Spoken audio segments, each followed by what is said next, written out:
جب اعلیٰ حضرت شروعاتی دور میں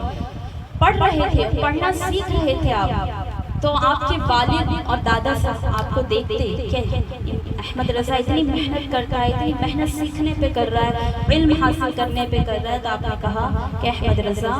تمہیں ان علوم کے سیکھنے کی اتنی زیادہ محنت کرنے کی ضرورت نہیں ہے، جتنا سیکھنا تھا سیکھ لیا، اب تم کو بارگاہ رسالت سے عطا ہی مل جائے گا، خود حضور کی عطا سے تم پر جو ہے غیب سے علم اترے گا، تم کو عطائی طور پر ملے گا، تم جو ہے اب عشق رسالت کے پہرے دار بنو، عشق رسالت پہ لکھو، عشق رسالت کو لوگوں کو جو ہے بتاؤ، اور وہی کام کیا آپ نے، جو ہے لوگوں کو عشق محمد سے آراستہ کروایا، لوگوں کے دلوں میں آج اگر حضور کا نام زندہ ہے، آج اگر حضور سے محبت کرنے والے لوگ دنیا میں موجود ہیں اور حضور کی محبت کے حق ادا ہو رہی ہیں، تو وہ سارے اعلیٰ حضرت ہی کی دین ہے، آپ ہی ہیں کہ جنہوں نے جو ہے حضور کی محبت کو بچایا ہے، حضور کی رسالت پر جو لوگ حملے کر رہے تھے اس کو بچایا ہے، اور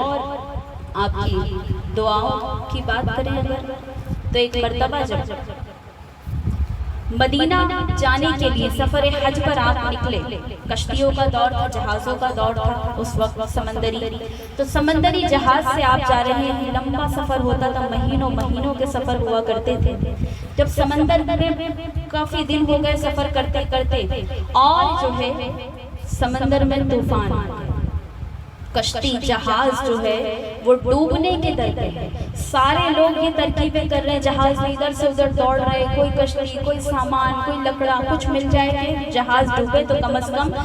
ہم نہ ڈوبے اور ہم کسی طریقے سے بچ جائیں، یہ ترکیبیں کرنے میں لگے ہوئے ہیں سارے لوگ، لیکن امام احمد رضا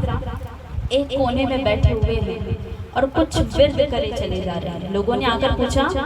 یا امام آپ کو جو ہے بچنے کی حاجت نہیں ہے، کیا آپ اپنے آپ کو بچانا نہیں چاہتے، کیوں بیٹھے ہوئے ہو، کچھ ترکیب کرو، کچھ جو حل نکالو، اپنے آپ کو بچانے کی سوچو۔ کہا کہ ہاں ترکیب ہی کر رہا ہوں، کوشش ہی کر رہا ہوں۔ کہا کیا کر رہے ہو؟ تو جب کہا کہ میں ورد کر رہا ہوں، کیا ورد کر رہے تھے؟ تو آپ اپنے آپ کے کلام کا بڑا مشہور شعر ہے کہ آنے دو یا ڈبو دو اب تو تمہاری جانب کشتی تمہیں پہ چھوڑی لنگر اٹھا دیے ہیں، یہی شعر ورد کرے جا رہے حضور کی بارگاہ میں کہ یا رسول اللہ اب آنے دو یا ڈبو دو، کشتی بھی تم پہ چھوڑ دی ہے، لنگر بھی تمہارے حوالے کر دیا ہے، اب چاہے تو بلا لو، اب چاہے تو ڈبو دو۔ مسلسل اسی کا ورد کرتے رہے یہاں تک کہ طوفان ٹل گیا اور آپ بحفاظت جو ہے مدینہ منورہ پہنچ گئے۔ تو یہ آپ کی دعاؤں کا عالم ہے، اور جب آپ نے یہاں پر حضور کے علم غیب پر، حضور کی اداؤں پر، حضور کی خصوصیت پر لکھنا شروع کیا، جب اعلیٰ حضرت نے اپنا قلم اٹھایا، اور اس وقت فتنہ وہابیت، فتنہ نجریت بھرپور زور پر تھا، تو لوگ جب آپ مکہ پہنچے اس دور میں تو لوگوں نے یہ افواہ اڑا دی، یہ تہمتیں آپ پر لگانے شروع کر دی کہ وہ آیا ہے احمد رضا جس نے نعوذ باللہ حضور کے علم غیب کو اللہ کے علم غیب کے برابر کر دیا، نعوذ باللہ، جبکہ نہ ہمارا یہ عقیدہ ہے نہ اعلیٰ حضرت کا یہ عقیدہ ہے۔ ہر چیز کی ایک لمٹ ہے، ہر چیز کا ہم نے خدا کو خدا کے مقام پر رکھا ہے، نبی کو نبی کے مقام پر رکھا ہے، ولی کو ولی کے مقام پر رکھا ہے، کسی کو کسی کے برابر نہیں کرتے ہیں۔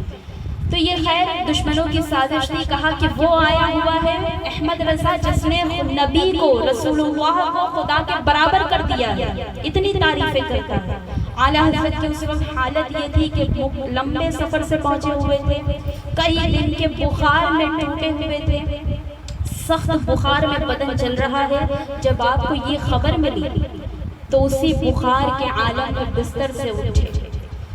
اب آپ کی ساری کتابیں سب ہندوستان میں بریلی میں رکھی ہوئی، کوئی انسان، کوئی رائٹر کچھ بھی لکھتا ہے تو وہ 10-20 کتابیں پڑھتا ہے تب جا کر 2-4 پیج لکھ پاتا ہے۔ اتنی کتابوں کو پڑھ پڑھ کر کے سوچ سمجھ اپنے اندر لاتا ہے، پھر اس کو اپنے خیالات دیتا ہے، پھر سنوارتا ہے، تب کہیں جا کر ایک چھوٹی سی کتاب، ایک چھوٹے سے 2-4 پیج 10 پیج انسان لکھ پاتا ہے۔